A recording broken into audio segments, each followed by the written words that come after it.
तुम्हें उसकी इतनी याद आ रही है तो उसे वापस ले आओ ना, या एक काम करो तुम ही उसके पास वापस चले जाओ ना। ईमान के होते हुए मुझे कभी खाना मांगना नहीं पड़ा।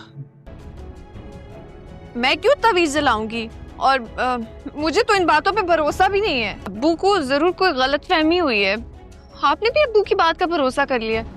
हमदर्द है या फिर तुम्हारा इसके साथ चक्कर चल रहा है?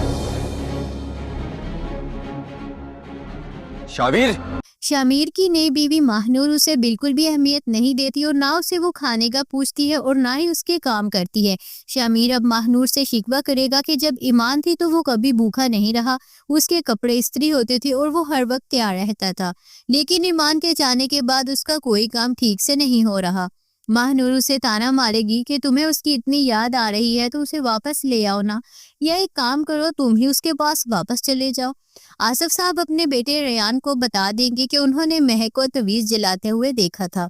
जब रेयान महक से सवाल करेगा तो महक साफ साफ इनकार कर देगी कि वो कोई तवीज़ नहीं जला रही थी और उसे इन बातों पर भरोसा भी नहीं है, और कहेगी कि अब्बू को ज़रूर कोई गलतफहमी हुई है, आपने भी अब्बू की बात का भरोसा कर लिया। जब वफादार बीवी चली जाती है तब बेवफा शोहर को इसकी कदर आती है। शामिर का हाल दिखाता है कि माहनूर सिर्फ पैसे के लिए आई है, मोहब्बत के लिए नहीं। दूसरी तरफ महक का झूठ बोलकर जादू टोने से मुकर जाना उसकी चालाकी को दिखाएगा, लेकिन आसिफ साहब को उस पर शक हो चुका है।